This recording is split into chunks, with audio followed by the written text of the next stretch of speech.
Others' guilt. Sitting at the writing table while his wife was preparing dinner, Chi-John noticed dust rising along the pathway that faced their kitchen window. Several minutes later, a figure emerged, running toward their house. It was little Lou, one of Chi-John's former students. Little Lou ran all the way to their doorstep. Seeing him rushing, Chi-John got to his feet quickly to open their back door. The boy stopped to catch his breath while stammering, "Mr. Sun, Mr. Su is in trouble." "Su Ching-sung?"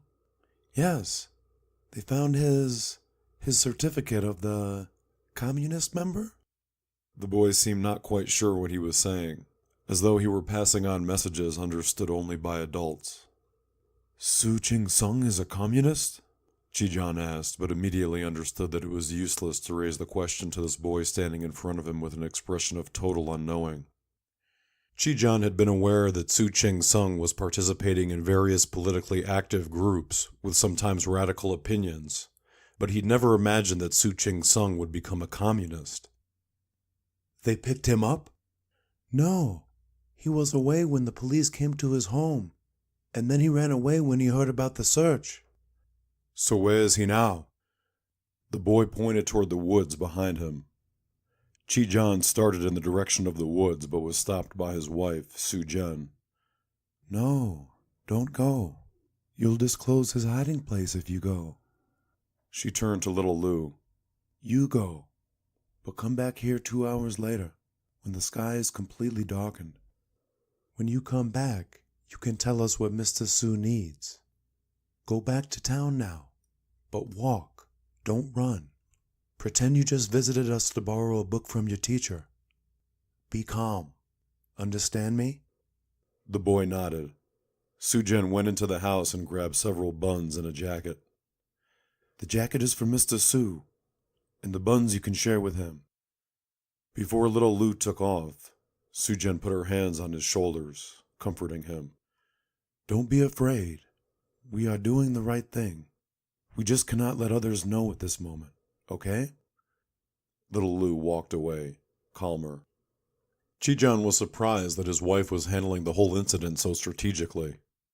She reminded him of a character from a detective novel. "Police are all the same," she said. "Whether Japanese police or Chinese police, they are not protecting us from villains. They are the villains. Some of my ancestors and their friends were persecuted by the police and their bosses and the government. It was ugly." She made extra food that night. Chicken, steamed rice, boiled eggs, and cucumber. She wrapped the food with a towel to keep it warm, and put it in a worn-out bag people would usually use for grocery shopping. When all the preparation was done, little Lou appeared. Su-Jen gave him a chunk of chicken to eat, and instructed him, "This towel wrapping the food is for Mr. Su to clean himself. I believe he will be able to find some river water near him. He also can use the towel as a filter for drinking water." After eating the delicious dinner Su-Jen had provided, little Lou left with the bag. He was a member of the Sioux tribe, extremely good hikers, even during the difficult seasons. "Luckily it's May now. Otherwise Su Ching-sung would have a problem surviving in the woods," Chi-John said. He had suggested bringing more things for him, but Su-Jen told him that the less stuff he carried, the easier it would be for him to hide, or run if necessary. A communist. Chi-John did not really understand what it meant. Su Ching-sung was a judicial scrivener.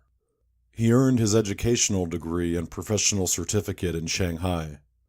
When the nationalist government took over Taiwan from Japan, Su Ching-sung joined the governmental teams for the so-called land reform and traveled all over the island.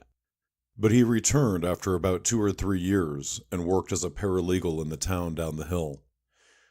When asked why he had given up the promising career, Su just ambiguously said that he couldn't fit into that kind of working culture. "They are people with high status and high taste, you know.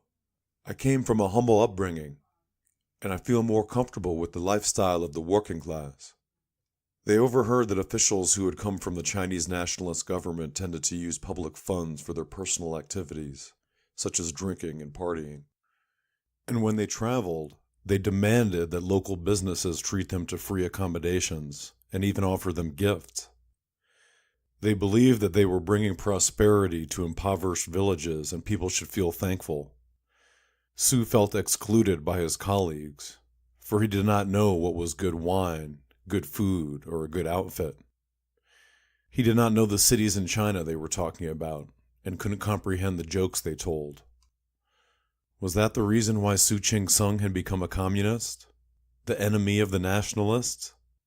Chijian knew that Su Ching-sung was an opportunist to a certain degree, but what had brought him to becoming a member of an extremely controversial political party was a mystery. He couldn't be so naive to believe that being the enemy of the ruling party would give him any advantage, could he? The following days they had little Lu bringing food to Su Ching-sung in the wood between the town and the hamlet where Chijian and his wife lived. They pretended that the boy was coming to take sketching classes from his former art teacher, for he planned to study art in Taipei. They also fabricated several sketches in order to disguise his visits. But the situation turned dire. They were told that the searches and arrests were becoming nationwide actions, and more troops arrived in Keelung Harbor from China to put down the uprising throughout the islands. Chijian and Sujin were worried that Su Ching-sung would be found by either the local police or the soldiers sent from China. "We will have to give him a new identity," Sujin said. "What do you mean, a new identity?" "Make new identity papers for him." So Sujin looked into their old documents, certificates, and papers, and told Chijian to produce something with a similar appearance to those examples. "No one really knows what a government document should look like, but if we make a paper showing that Mr. Su has an assignment of a government position, he will be able to get away. Mr. Su speaks perfect Mandarin, so no one would suspect he is not a Chinese mainlander." They tore a paper from an art catalog that was about 5 years old with a color comparable to the documents they had found at home. Then Chijian started making stamps out of rubber erasers. An assignment of a governmental position must consist of 3 stamps: a big red stamp of the Republic of China, a small red stamp of the authority assigning the job, and a blue stamp representing Chiang Kai-shek. It took at least 7 or 8 erasers to make them, so they had to ask little Lu to buy them from town. Fortunately, as an art pupil, little Lu had a good reason to buy a lot of rubber erasers. Chijian and Sujin assigned Su Ching-sung to the position of an interpreter of the garrison command. It was a vague position that purportedly involved monitoring and wiring people, among other tasks of surveillance. They figured that very few people knew whether this position really existed or not, even people in the high ranks of the government. Since the entire society was under such chaos, it would be unlikely that the authenticity of the documents would be checked. After the stamps were carefully pressed upon the paper, Chijian folded it several times and left it in a humid environment, and then exposed it to sunlight. He hoped to create a feeling that it had been carried in person secretly for years. They carefully put the paper in an envelope for little Lu to bring to the wood. Chijian and Sujin did not explain what it was to little Lu, thinking he was too young to understand it. The news that little Lu had killed his employer in Taipei was a crushing blow to Chijian and Sujin. They had assumed that little Lu was an artist in the city, and of course that meant that he would have taken odd jobs because an artist can hardly support himself on his art alone. That was why they felt so devastated when they learned the truth. Since little Lu had left for Taipei, he had never had a chance to learn art because he worked 16 hours a day in the dry cleaning business, without a life of his own. Being a young man without much formal education, he couldn't communicate clearly in Chinese, and he had been reprimanded continuously by his employer who had taken away his ID card. Little Lu found no help, no hope, and no escape. The deprivation of his independence and dignity eventually drove him to murder. Chijian couldn't sleep for days. The beautiful face of little Lu from many years ago emerged constantly in his dreams. He had been a restless boy in his class, never able to concentrate for more than 10 minutes. But Chijian knew that you couldn't imprison a mountain youth in the classroom. He should be hunting ferocious beasts in the forest, wading across dangerous waters, or shouting brave war songs into the gorges. He did not belong in the classroom, watercoloring the small shrubs that grew beside the campus running tracks. Imagining how horrible it could be for little Lou to be confined in the small room of the laundry shop made Chi-John's heart break. Had he known! Had he known! He cried in his sleep and when he was awake. He wished he had never stopped his contact with little Lou after he went to Taipei.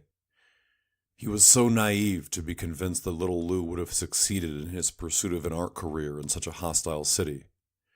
Tribal people could barely survive in cities where they struggled so desperately with the discrimination and repression that society imposed on them.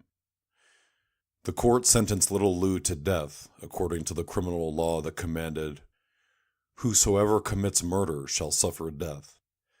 The trial was moved to the appellate court, and little Lou's attorney pleaded that the criminal law ordaining the death penalty to murderers without considering the causes of their killing was unconstitutional.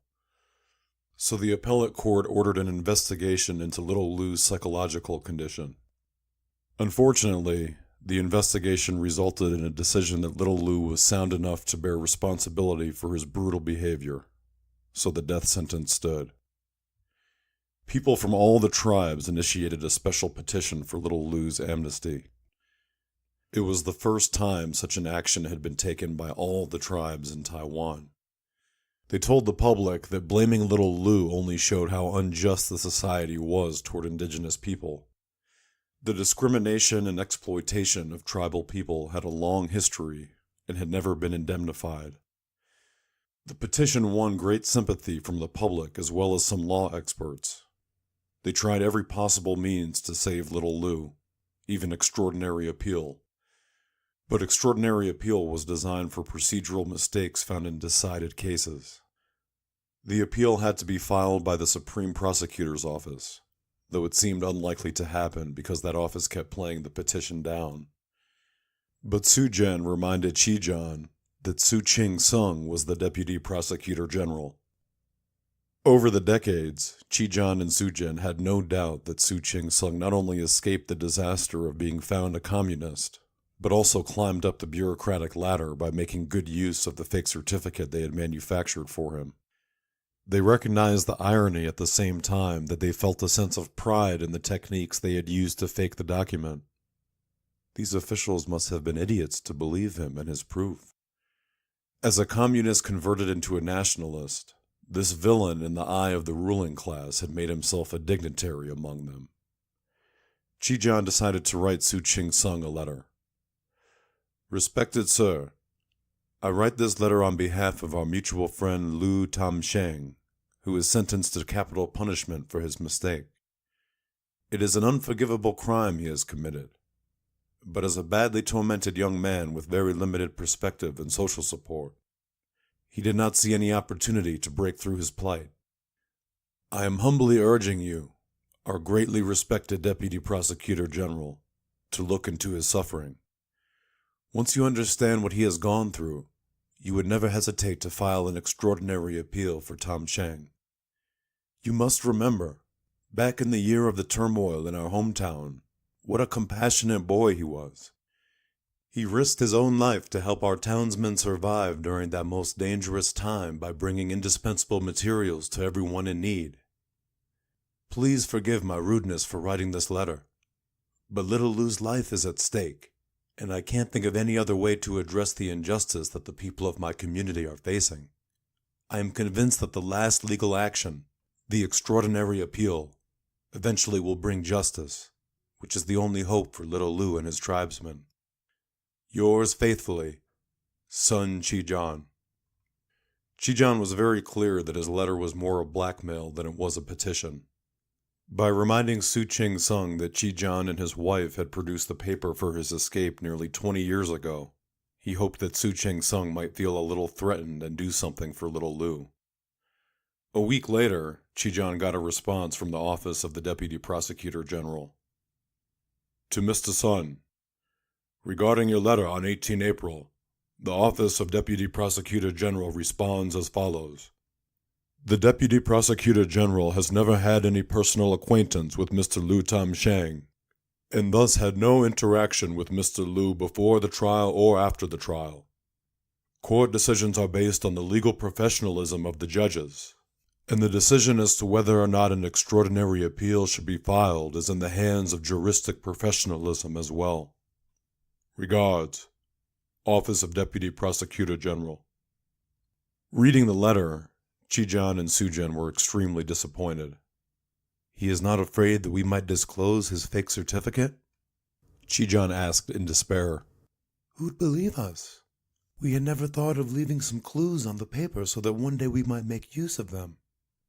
Because our goal was to save him from being persecuted, not to help him make his way up in the bureaucracy. The extraordinary appeal was never filed, and the amnesty did not happen. Little Liu was executed 1.5 years later. The day after Liu was executed, Chijan walked to the village after leaving work and went to look for little Liu's home. An old man sitting in front of the shack was playing a small bamboo flute. It sounded like weeping. Chijan gathered that the old man was playing an elegy for little Liu, because he was a sinner and could not be buried by traditional rituals. Chijan sat down by the old man quietly until he forgot how long he had been sitting there. Little Liu's trial became a wake-up call for indigenous people in Taiwan. They established the Alliance of Taiwanese Indigenous Tribes to work on the rights of their people. It kicked off political movements of these forgotten populations and thoroughly changed the public's understanding of indigenous cultures in Taiwan. Several years after the enactment of the Freedom of Government Information Law, tons of materials related to past political persecution were excavated. People were talking about transitional justice, insisting that perpetrators must be ferreted out and criminal responsibility must be pursued. It had been a long fight. First, the post-war massacre when the Nationalist Army took over Taiwan. Then the decades silenced by oppressive censorship and highly controlled public opinions. The secret arrests and confinement without due process of trial continued relentlessly. It didn't stop until the abolishment of martial law and the termination of the unjustified agencies that conducted these horrifying offenses. One day, Chijan, now a retired old man, reads the newspaper with the headline, Former Grand Justice Su Cheng-sung found involved in human rights violation. The article explains that several units of the Garrison Command have been found to have seriously violated human rights since the late 40s by making unlawful arrests, torturing suspects, and encouraging vigilantism by the acquiescence of their authority. The illegal operations lasted into the late 80s, and among the piles of documents, a copy of Su Cheng-sung's job assignment as an interpreter of the Garrison Command has been dug out. Although the linkage of Su's wrongdoing during his time in the Garrison Command, had he really worked there, is circumstantial, the newspaper goes on to talk about the great shame of a former human rights oppressor becoming a Grand Justice. Some people interviewed by the reporters have demanded that his salary as a Grand Justice and his pension should be returned, and his entire career in the government should be investigated. Furthermore, all the legal opinions he had written for the Supreme Court during his 7 years of service should be closely reviewed. Former Grand Justice Su Cheng-sung, now in his 80s and retired, hasn't made any response yet, according to reports. From the black and white picture on the newspaper, Chijan can still see the faded prints of the stamps he manufactured more than 50 years ago. Time has made the document even more real. Chijan is stunned. He does not know whether he should speak up or not, but he remembers many, many years ago when they were talking about the possibility of disclosing the fact that the document was actually produced by him and his wife. His late wife had said, "Who would believe us?"